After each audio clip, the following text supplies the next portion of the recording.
તો ખેડૂતો માટે ખાસ માહિતી આવી ગઈ છે દોસ્તો કે વીઘા દીઠ 20,000ની ભેટ ગુજરાત સરકાર દ્વારા પ્રાકૃતિક ખેતી કરતા ખેડૂતોને માટે મહત્વપૂર્ણ નિર્ણય લેવામાં આવ્યો છે।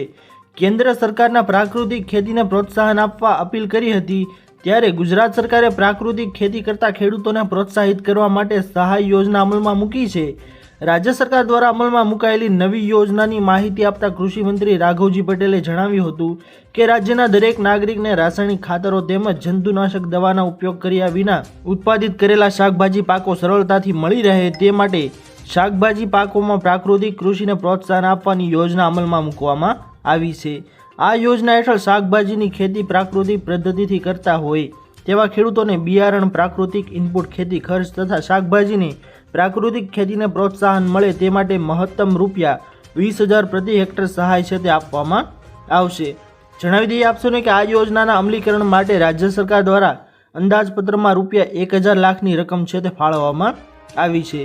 તો ખાસ માહિતી છે દોસ્તો ખેડૂતો માટે। ત્યારબાદની મોટી માહિતી છે આપસોની સામે કે આજે મંત્રીઓ ઘર ભેગા।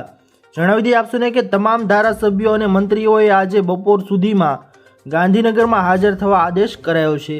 જે પણ ધારાસભ્યોને મંત્રીમંડળમાં સ્થાન મળવાનું છે તેઓ ફોન આવવાની શરૂઆત થઈ ચૂકી છે।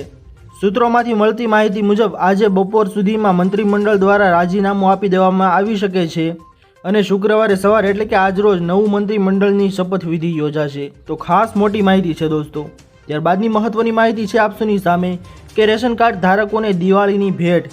ખાસ કરીને દિવાળીના તહેવાર નિમિત્તે NFSA 2013 હેઠળ સમાવિષ્ટ કુટુંબોને ગુણવત્તાયુક્ત ખાદ્ય તેલ એટલે કે સિંગ તેલ બજાર ભાવથી ઓછી કિંમતે કાર્ડ દીઠ 1 લીટર પાઉચ છે તે ₹100 પ્રતિ લીટર રાહત દરે તથા BPL અંત્યોદય કુટુંબોને મળવાપાત્ર જથ્થા ઉપરાંત વધારાની 1 કિલો ખાંડ વિતરિત કરવામાં આવી રહી છે। જેમાં BPL કુટુંબોને કાર્ડ દીઠ 1 કિલો ₹22 પ્રતિ કિલોના રાહત દરે અને અંત્યોદય કુટુંબોને કાર્ડ દીઠ 1 કિલો ₹15 કિલોના રાહત દરે વિતરણ છે તે કરવામાં આવી રહ્યું છે। તો ખાસ માહિતી છે રેશન કાર્ડ ધારકો માટે। ત્યારબાદની માહિતી આવી રહી છે કે ખેડૂતો ફરી આંદોલન ઉપર મગફળી માટે। જણાવી દઈએ આપશોને કે આવેદનમાં જણાવવામાં આવ્યું છે કે જામનગર તાલુકાના ખેડૂતો આ વર્ષે પણ પરિશ્રમપૂર્વક મગફળીની ખેતી કરી છે, પરંતુ હાલમાં રાજ્ય સરકાર દ્વારા મગફળીની ખરીદી મર્યાદા દર ખેડૂત દીઠ ફક્ત 70 મણ નક્કી કરવામાં આવી છે, જ્યારે સરેરાશ દરેક ખેડૂતો પાસે 300 મણથી વધુ ઉપજ છે। આવી સ્થિતિમાં ખેડૂતોએ પોતાના પરિશ્રમનો યોગ્ય ભાવ મળવામાં અસમર્થતા અનુભવી રહ્યા છે, જેનાથી તેમના પરિવારના ભરણ પોષણ અને કૃષિ કાર્યમાં મુશ્કેલીઓ ઊભી થઈ છે।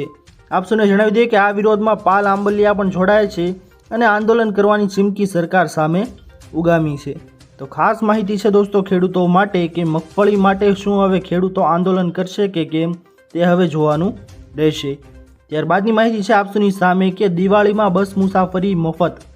જણાવી દઈએ આપસોને કે દિવાળીના તહેવાર પહેલાં અમદાવાદ મહાનગરપાલિકાએ લોકોને ખુશીના સમાચાર આપ્યા છે। અમદાવાદમાં ચાલતી સિટી બસ સેવા એટલે કે AMTSમાં અમદાવાદીઓ 3 દિવસ ફ્રી મુસાફરી કરી શકશે। અમદાવાદમાં લોકો ધનતેરસ 18 ઓક્ટોબર, કાળી ચૌદસ 19 ઓક્ટોબર અને દિવાળી 20 ઓક્ટોબર 3 દિવસ AMTS બસમાં નિઃશુલ્ક મુસાફરી કરી શકશે। સ્વદેશી ઝુંબેશ હેઠળ ખરીદીને પ્રોત્સાહન આપવા માટે તંત્રએ આ નિર્ણય છે તે લીધો છે, એટલે કે આ 3 દિવસ દરમિયાન જે લોકો મુસાફરી કરશે તેઓ માટે AMTS સુવિધાનો લાભ છે તે લઈ શકશે અને તેમાં પૈસા છે તે તમારે આપવા પડશે નહીં। તો ખાસ માહિતી છે દોસ્તો તમામ બસ મુસાફરો માટે। ત્યારબાદની માહિતી છે આપસો માટે કે રેશન કાર્ડમાં નવો ફેરફાર। ગાંધીનગર સ્થિત રાજ્યના ખાદ્ય, નાગરિક પુરવઠા અને ગ્રાહક બાબતોના વિભાગે એક મહત્વપૂર્ણ પરિપત્ર બહાર પાડ્યો છે, જે લાંબા સમયથી ચાલતી પ્રથામાં નોંધપાત્ર ફેરફાર કરે છે। રાજ્ય સરકાર દ્વારા 13 ઓક્ટોબર 2025ના રોજ જારી કરાયેલા આ આદેશ મુજબ રેશન કાર્ડ હવે ઓળખના પુરાવા અથવા તો રહેણાંકના પુરાવા તરીકે સ્વીકારવામાં આવશે નહીં। તેનો ઉપયોગ ફક્ત ને ફક્ત સબસિડીવાળા અનાજ અને ગેસ જેવી આવશ્યક ચીજ વસ્તુઓ છે તે મેળવવા માટે જ કરવામાં આવશે। તો ખાસ માહિતી છે દોસ્તો રેશન કાર્ડ ધારકો માટે કે હવે રેશન કાર્ડ છે તેનો અલગ અલગ જગ્યા ઉપયોગ થઈ શકશે નહીં, એટલે કે અગાઉ તેનો રહેઠાણનો પુરાવો કે પછી ઓળખના પુરાવા તરીકે તેને સાથે ઝેરોક્સ કોપી જોડવામાં આવતી હતી તમામ ડોક્યુમેન્ટની અંદર, તે હવે ફક્ત ને ફક્ત અનાજ લેવા માટે તે ઉપયોગમાં લેવામાં આવશે। ત્યારબાદની માહિતી છે આપસોની સામે કે ડિજિટલ પેમેન્ટમાં નવો ફેરફાર। ડિજિટલ પેમેન્ટ યુઝર્સ માટે સારા સમાચાર છે। જો તમે ગૂગલ પે, ફોનપે અથવા તો પેટીએમ જેવી એપ્સનો ઉપયોગ કરો છો તો તમારે હવે તમારા બધા ટ્રાન્ઝેક્શન જોવા માટે અલગ અલગ એપ્સમાં લોગિન કરવાની જરૂર નથી. National payments corporation of India એટલે કે NPCI એક નવો નિયમ લાગુ કરવાની તૈયારી કરી રહ્યું છે, જે યુઝર્સને તેમના બધા UPI ટ્રાન્ઝેક્શન અને ઓટો પેમેન્ટ્સ એક જ એપથી જોઈ શકશે અને મેનેજ કરવાની મંજૂરી પણ આપશે, ભલે તેઓ બીજી એપ પર સેટઅપ હોય. તો ખાસ માહિતી છે દોસ્તો, ડિજિટલ પેમેન્ટમાં નવો ફેરફાર છે તે કરવામાં આવ્યો છે. તો દોસ્તો આ હતી આજની મોટી અને મહત્વની ખેડૂતો અને તમામ લોકો વિશેની માહિતી. આશા કરું છું દોસ્તો કે આપ સૌને આ મહત્વની માહિતીઓ પસંદ આવી હશે. જો પસંદ આવી હોય તો વિડીયોને લાઇક કરવાનું ભૂલતા નહીં.